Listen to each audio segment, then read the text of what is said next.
Asia के सबसे बड़े माने जाने बाग गुलेलाला को आज जम्मू कश्मीर के लेफ्टिनेंट गवर्नर मनोज सिन्हा ने लोगों के लिए खोल दिया।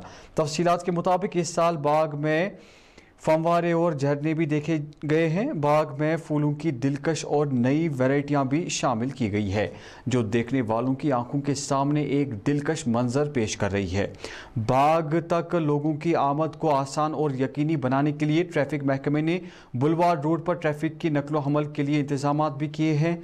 बताया गया है कि बाग गुलेलाला में 60 माहिरीन बागबान फूलों की रख रखावट करने में मशगूल है, जो अपनी पेशवाराना सलाहियतों से बाग को दिलकश बनाने में अहम रोल अदा करते हैं।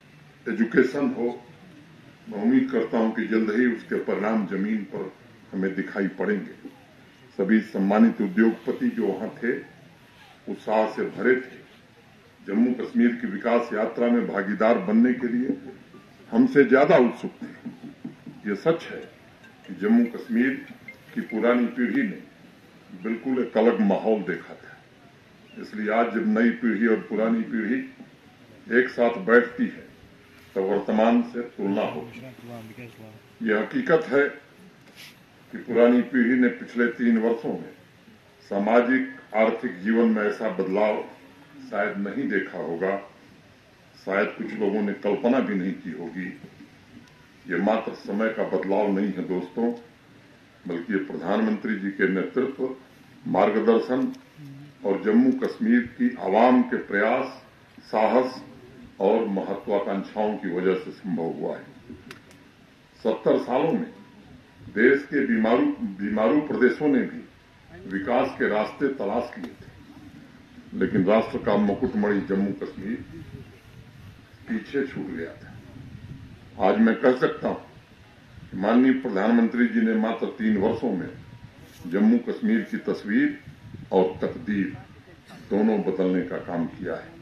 न सिर्फ पहले की अपेक्षा 4 गुना 5 गुना इन्वेस्टमेंट बढ़ रहा है, बल्कि 7 गुना 8 गुना ज्यादा प्रोजेक्ट हर साल पूरे किए जा रहे। अगर पिछले 3 वर्ष के आंकड़े को देखा जाए तो हर सप्ताह जम्मू कश्मीर में 2 नए स्टार्टअप शुरू हो रहे हैं। 3 साल में 6 लाख से ज्यादा नौजवानों को इंटरप्रेन्योर बनाने में हमें सफलता मिली। यानी हर रोज 580 युवाओं ने अपनी व्यावसायिक यात्रा जम्मू कश्मीर में शुरू की है।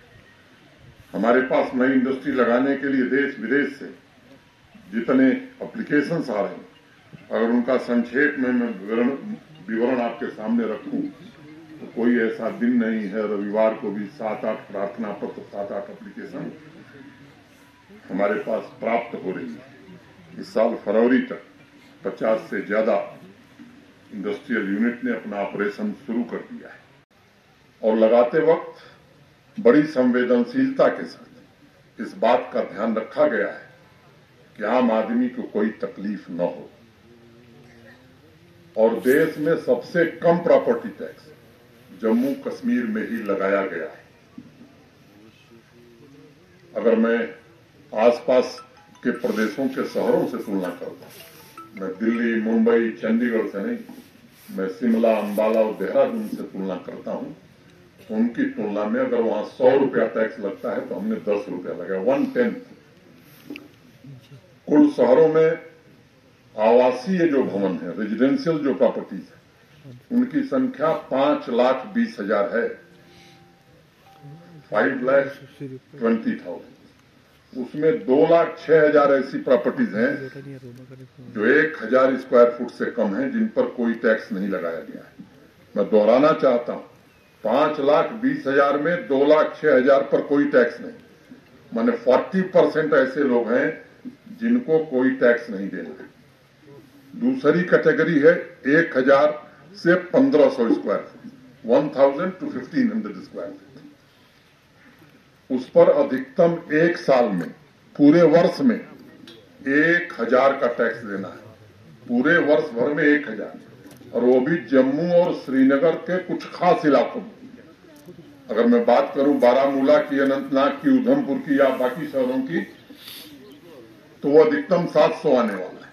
तो इस तरह से 5,20,000 में से 4,00,000 9,600 घर ऐसे हैं 40% पर तो टैक्स ही नहीं है। शेष जो लगभग 40% है, तो आजकल चाय भी 12 रुपए में मिल रही है।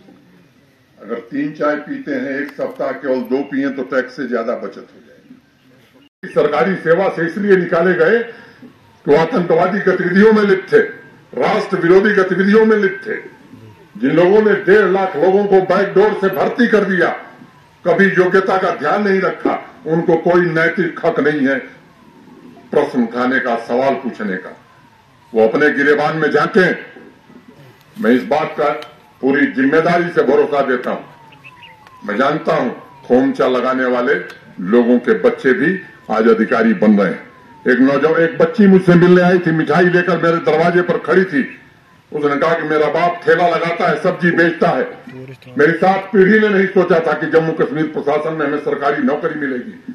वो दिन भी अब जम्मू कश्मीर में आ गया है कि सब्जी बेचने वाले का बेटा भी सरकारी नौकरी पाता है।